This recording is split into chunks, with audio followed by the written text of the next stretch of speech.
आसाम हादोरसानि जानो गोनां मोनबा बियाबनि उफ्रा बिसायख'थिनि समा जेसेबांनो खाथि सफैदों एसेबांनो राजखान्थि दोलोफोरनि फोसावदिंनायखौ बांसिननिफ्राय बांसिन जानायखौ नुनो मोन्दों। बेबादि समाव बिटिआरनि मोननै बियाबनि थाखाय खुंथाय गोहोआव थानाय मित्रजोत दोलो इउपिपिएलनि बिजाथिफोरखौ देरहा होनांगौनि थांखिजों सान हर बिसायख'थि फोसावदिंनायखौ नुनो मोन्दों।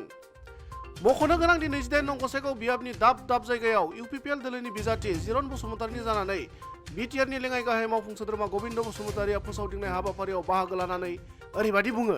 सार दिनै मोनसे जायगायावहाय बिसायख'थियारि हाबाफारिखौ लानाय जाखो? दिनै मथा-मथि दा लेटेस्ट जिथु सावरायनाय बेजों मोनबा बिसायख'थि मिटिं खुंनाय जाबाय आरो मोनफ्रोमबो मिटिङाव रायजोफोरनि जिथु रेसपन्स बेयो जोबोद मोजां।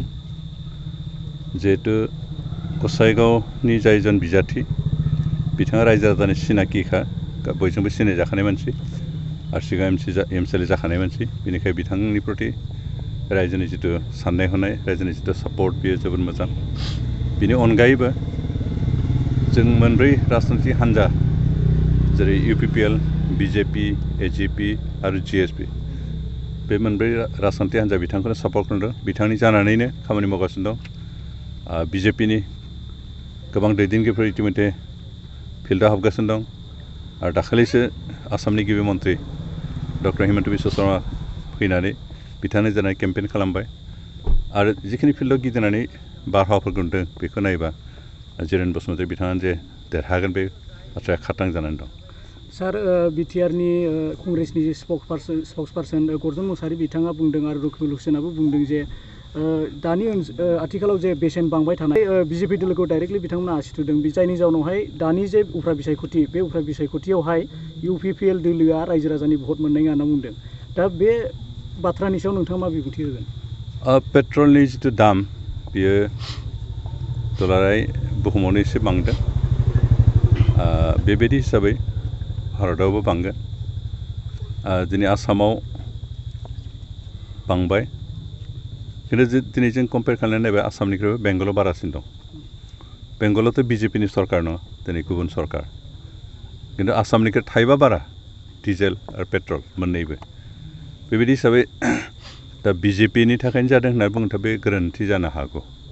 बेनिखायनो गासैबो मार्केटखौ नायनांगोन, इन्टारनेसनेल मार्केटखौ नायनांगोन, इन्टारनेसनेल लेभेलाव अइलनि प्राइसआ बेसेबां दं बेखौबो नायनांगोन। बेखौ गासैखौबो बिजिरना नायनानैसो दामा बिजेपिनि थाखाय जादों ना गुबुन थाखाय जादों बेखौ बुंनांगोन। बेनिखायनो बिथांमोननि जिथु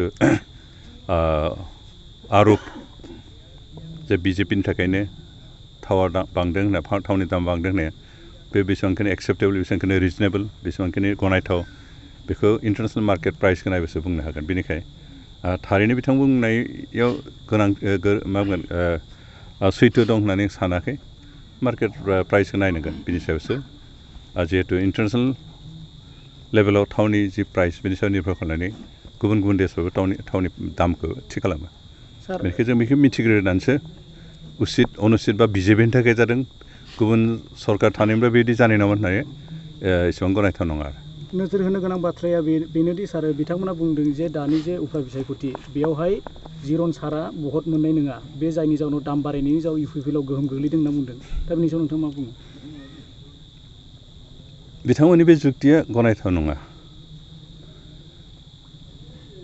थाव बांनाय बाङैया आसलते कमन मानसिनि सायाव खोब बारा इम्पेक्ट गोलैया। बे जायफ्रा गारि घरा लानो हायो बिसोरसो मिथियो।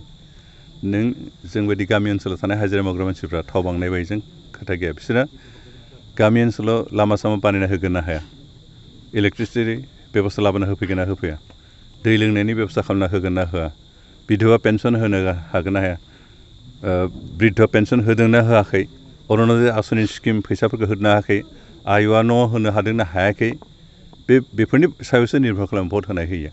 दिनै जों इउपिपिएलआव थांनाय 10 दान बिटिसि सरकार सालायनायनि गेजेराव जों बेफोर खामानिखौ फारियै मावगासिनो दं। जों खोब बारा गोलाव सम मोनाखै खामानि मावनो। 10 मास जोंहा सरकार जादोंबाबो जों हयथ' दानब्रैसोल'सो खामानि मावनो हादों। बे दानब्रैयाव जों आसाम सरकार आरो जोंनि बिटिसि सरकारनिफ्राय रायजो राजानो जिखिनि स्किम, जिखिनि बेक्तिगत बेनिफिसियारि स्किम होदों बेफोरखौ मोननानै रायजोफ्रा गोजोननाय मोन्दों आरो फैगौ समफ्राव जों होबावगोन। आरो बे खम समनि गेजेराव जों जिखिनि लामा सामा बानायदों, जिखिनि सुबिदा खालामना होदों रायजोफोरनि, बेफोराव रायजोफ्रा गोजोनदों आरो बेनिखायनो जों आसा खालामदों बिथांमोना माबा दाय होनाय बायदि बिथांमोना बुंनाय बायदि जे थाव दाम बांनायखायनो जिरन बसुमतारिया भट मोननाय नङा बेयो जोबोद गनायथाव बाथ्रा नङा आरो बिनि सायाव भट रायजोफ्रा बे गामि ओनसोलाव थानाय रायजोफ्रा गोरिब रायजोफ्रा बे थाव दाम बांनाय बाङिनि सायाव निर्भर खालामनाय नङा बिथांमोना गावनि बेक्तिगत हिसाबै थांना थानाय मासिखिनि सुबिदा मोन्दों मोना बिनि सायावसो निर्भर खालामो जिहेतु जों सुबिदा खालामना होनो हादों खम समनि गेजेरावनो जिखिनि सुबिदा होदों बेखौ मोननानै गोजोनदों आरो बेबायदि हिसाबै जिरन बसुमतारिया रायजोफोरनि भट गसाइगावनिफ्राय होना सनाराम लाफानो मोसाहारि इनसाइड एनि बर'